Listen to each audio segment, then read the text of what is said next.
Selamat pagi, jumpa lagi di Berita Padang bersama saya, Afrin Meriana. Sejumlah berita aktual dan menarik akan kami sajikan untuk Anda. Berikut 3 berita utama pagi ini.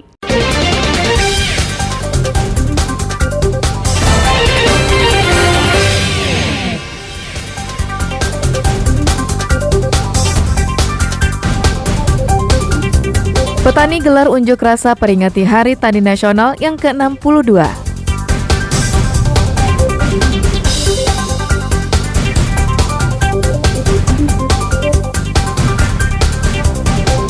Operasi jaran jaring puluhan sepeda motor.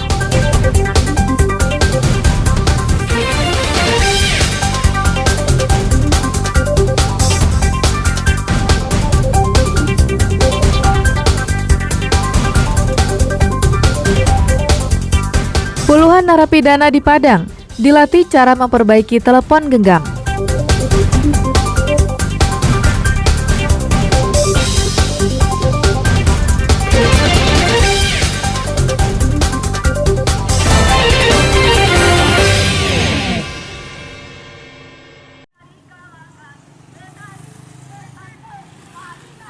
Ratusan petani yang tergabung dalam Serikat Petani Indonesia Cabang Pasaman Barat menggelar unjuk rasa di depan kantor Bupati pada Senin siang.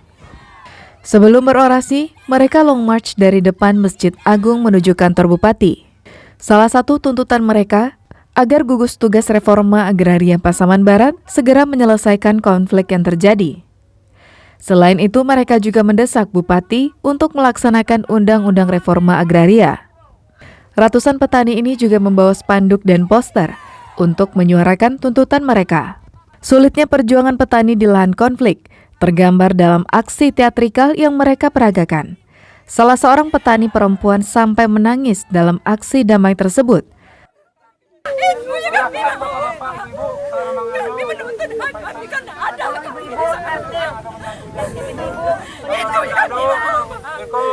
Bahkan petani juga memperagakan drama perjuangan petani dengan pihak lain di lahan sengketa yang masih belum selesai hingga saat ini. Yang sengketa dengan petani yang anggota SPI basis yang sampai sekarang belum ada tindak lanjut penyelesaian dari Bupati Pasaman Barat. Kita juga desak Bupati Pasaman Barat untuk segera melaksanakan Undang-Undang Pokok Agraria dengan berbagai peraturan-peraturan yang dikeluarkan oleh Presiden Republik Indonesia tentang percepatan penyelesaian konflik. Bahkan sekarang ada Bupati punya kebijakan dalam rangka penyelesaian konflik agraria, Bupati sebagai ketua tim gugus tugas reforma agraria. Maka setiap konflik akan diselesaikan oleh tim gugus tugas reforma agraria. Asisten 2 pemerintah Pasaman Barat telah mendengar semua tuntutan anggota SPI dan akan menyampaikan langsung kepada Bupati. Kami sudah mencatat dan sudah melihat apa saja yang menjadi harapan dan keinginan serta tuntutan dari Bapak dan Ibu semua. Ada 7 poin besar yang disampaikan dalam surat ini, kemudian terkhusus kepada tim reforma agraria, juga ada pesan-pesan tuntutan dari basis-basis SPI di berbagai daerah. Unjuk rasa damai ini dikawal polisi. Setelah tuntutan mereka diterima, petani membubarkan diri dengan tertib. Safaatul Ulum melaporkan dari Pasaman Barat.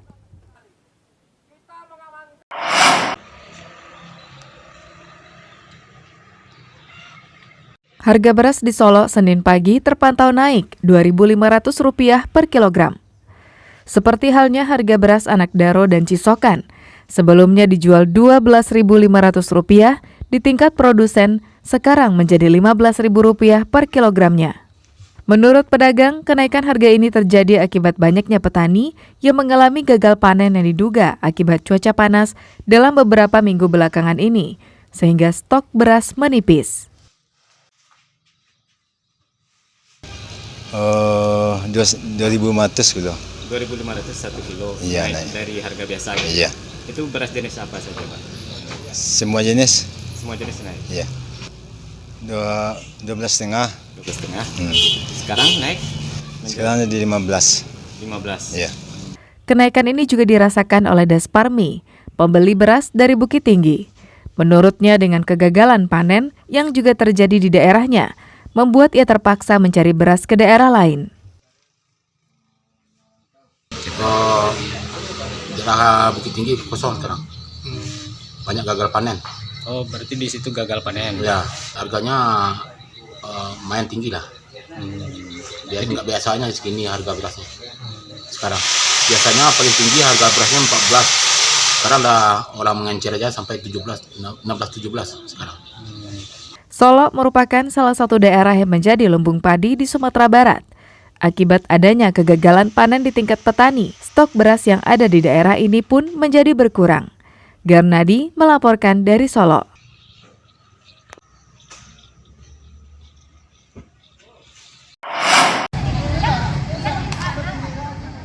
SMA Negeri 1 Bonjol di Kabupaten Pasaman dinilai sukses menjadi sekolah yang mengintegrasikan materi pendidikan kependudukan ke dalam beberapa mata pelajaran, seperti mata pelajaran geografi, sosiologi, PPKN, pendidikan agama Islam, pendidikan jasmani, olahraga kesehatan, dan sejumlah mata pelajaran lainnya. SMA ini terpilih mewakili Sumatera Barat ke tingkat nasional untuk mengikuti Lomba Sekolah Siaga Kependudukan atau SSK tahun 2022 bersaing dengan 24 sekolah lainnya di Indonesia. SMA ini memiliki kader yang mensosialisasikan program ilmu kependudukan dan menjadi konselor untuk teman sebaya, sehingga peserta didik memiliki sikap dan pengetahuan yang berkualitas tentang kependudukan. Siswa di sini juga memiliki rapor kesehatan yang secara berkala diperiksa. Sekolah juga menyediakan tempat konseling melalui pojok kependudukan sebagai pusat informasi siswa dan menjadi konsultasi terkait isu-isu kependudukan seperti stunting, bahaya pernikahan dini, dan isu lainnya. Tentang isu-isu kependudukan ini kepada teman-temannya, atau bisa jadi konselor sebaya untuk teman-temannya nanti Kak. Boleh ada yang terkena belum kenal apa itu penyakit-penyakit yang sering kita remaja-remaja ini rentan, biasanya kami bisa membantu dengan sedikit pengetahuan kami. Nah, kami nanti bisa ajak tuh teman-teman yang belum kenal itu apa itu tentang permasalahan remaja itu ke dalam pojok kependudukan kita, nanti kita kasih tahu, kita berikan bimbingan. Berbagai persiapan dilakukan SMA Negeri 1 Bonjol untuk bertarung di kancah nasional. Alhamdulillah sejauh ini persiapan kita SMA 1 Bonjol, masalah dokumen-dokumen alhamdulillah sudah jalan sampai 95% lengkap, mulai dari awal sampai akhir, dan dilengkapi dengan data dan kegiatan siswa, lengkap data kita semua. Dukungan juga diberikan anggota DPR RI Komisi 9 yang membidangi kesehatan yang mengunjungi sekolah tersebut akhir pekan silam. Dina Amrina melaporkan dari Pasaman.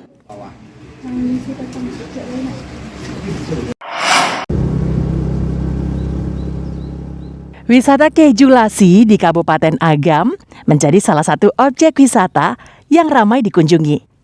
Tidak hanya menjual keindahan alam, pengunjung juga diedukasi tentang peternakan sapi di lokasi tersebut, seperti yang terlihat pada Minggu siang. Banyak wisatawan lokal yang datang ke lokasi ini dengan membawa putra-putri mereka. Selain untuk berlibur, mereka juga hendak mengenalkan putra-putri mereka dengan hewan ternak yang ada di objek wisata ini. Peternakan yang berada di Kecamatan Canduang menjadi wahana edukasi masyarakat. Lokasi tersebut didesain menjadi objek wisata peternakan. Di sini terdapat peternakan sapi perah, kerbau, kambing, domba, ayam, kalkun, ikan, dan kelinci. Dengan biaya Rp5.000 per orang, pengunjung dapat menikmati panorama alam nan indah sembari mengenalkan hewan ternak kepada putra-putri mereka. Di lokasi ini, pemandu juga memberikan informasi terkait hewan hingga tata cara merawatnya. Mungkin pertama Kejulasi dengan judulnya kan wisata edukasi ya. Jadi kita punya anak, rasanya kayaknya memilih tempat ini, terutama ada binatang-binatang.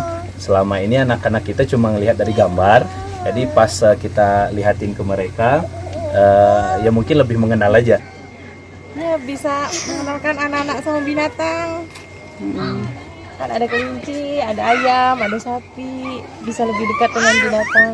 Biasanya kan kalau di rumah kan nggak bisa. Menurut pemilik peternakan, tujuan utama dibangunnya objek wisata keju Lassi adalah menanamkan cinta kepada dunia peternakan. Objek wisata edukasi peternakan. Jadi kalau kita masuk ke dalam wahana, kita akan menemukan sapi perah, akan menemukan kerbau, kambing, domba, kelinci, dan ayam. Jadi memang target kita nanti pengunjung di sini atau yang mungkin saja saat ini anak-anak karena pernah berkunjung ke keju Lassi, nanti ada ketertarikan untuk menjadi peternak. Memang dari awal visi kita membangun keju Lassi adalah mengembangkan pertanian dan peternakan di Nagari Lassi secara khususnya dan Kabupaten Agam secara umum. Menurut Pemkab Agam, objek wisata keju Lassi masih bisa dikembangkan dengan memperluas lahan dan menambah variasi hewan ternak di dalamnya. Kalau dari aspek ya cukup bagus lah. Cuman kalau pengen saya lebih dikembangkan lagi, lebih diperbanyak. Yang sekedar sedikit besar diperluas.